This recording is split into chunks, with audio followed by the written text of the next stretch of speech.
ओम साई राम। आज का साईं वचन बाबा कह रहे हैं, मेरी बच्ची, मैं तुम्हें जो नित नया पाठ पढ़ा रहा हूँ वह तुम्हें परिपक्व बनाने के लिए है, ताकि तुम अपने एक इच्छित स्थान पर अपना ध्यान लगाकर उसी ओर बढ़ो।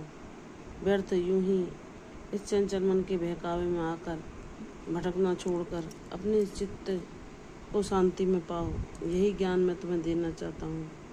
तभी तो जब तुम्हें ऐसा लगता है कि तुम्हारे जीवन में जो आर्थिक समस्याएं, जो परेशानियां, कठिनाइयां चल रही हैं, उनसे तुम अब प्रयास करके मुक्ति पा सकती हो। लेकिन मेरी बच्ची, जब जिसके लिए जो समय नियत है उसी समय पर वह संभव होता है जो मैंने उसके लिए सोचा है।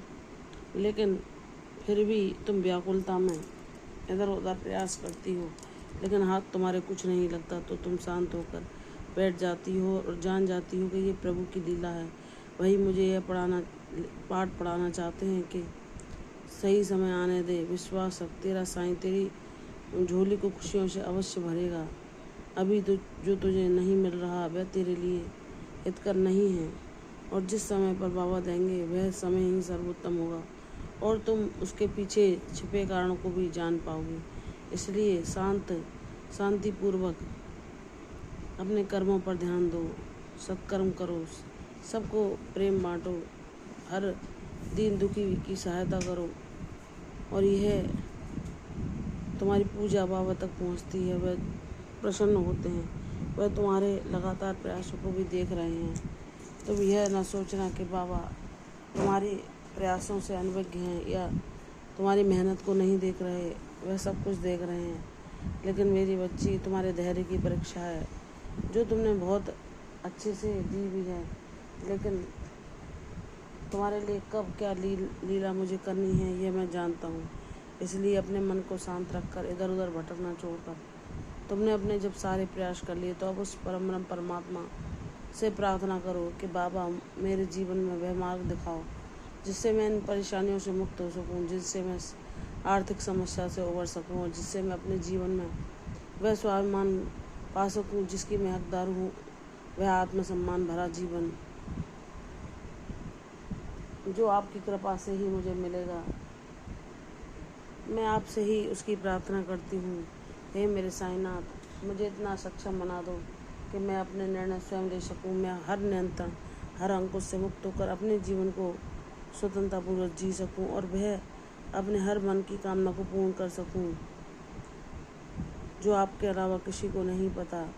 तो बाबा कहते हैं, मेरी बच्ची, जिसके इरादे नेक होते हैं, जिसके हृदय में दया करुणा बसती, जो सबका कल्याण चाहता है, जो सबके हित की सोचता है, जो सबके दुख में दुखी और सबकी खुशियों में भागीदार बनता है, मैं उसे कभी अकेला नहीं छोड़ता। उसकी परीक्षाएं जरूर होती हैं, उसे तराशा जरूर जाता है, निखारा जरूर जाता है, लेकिन उसे जब उपहार मिलता है तो वह सर्वोत्तम होता है। वह उपहार हर किसी के लिए नहीं होता। इसीलिए यह ना सोचो कि देर हो रही है। यह तुम्हारे लिए बाबा की तैयारी है उस आशीर्वाद को देने की जो सबसे अद्भुत होगा, सबसे अनोखा होगा, और जिसे पाकर तुम खुशी और प्रसन्नता से फूले ना समाओगे। विश्वासपूर्वक अपने बाबा का नाम जाप करो और प्रार्थना करती रहो। सब कुछ संभव होगा, सब कुछ सुख में होगा, सब कुछ शांति में होगा। तुम जो अपने जीवन में शांति को स्थिर देखना चाहती हो, वह तुम्हारी कामना भी अवश्य पूर्ण करूँगा। बस अपने मन को इधर उधर भटकने से रोककर मेरे नाम जाप में लगाओ और अपने कर्मों पर ध्यान दो। कैसे तुम्हारे जीवन में कौन सा अवसर तुम्हें मिलेगा, यह मेरे द्वारा निर्धारित होगा। तुम सच्चे हृदय से बस मेरा लीला गुणगान करती रहो और मेरा नाम जाप करती रहो। ध्यान का अभ्यास करो जो तुम्हारे चित्त को इधर उधर भटकने से रोकेगा, और अपने बाबा पर विश्वास करो। तुम्हारे जीवन में भी खुशियाँ शीघ्र आएंगी। प्रसन्न रहो, यशस्वी और दीर्घायु। कल फिर आऊँगी साईं, चलो तब तक के लिए ओम साई राम।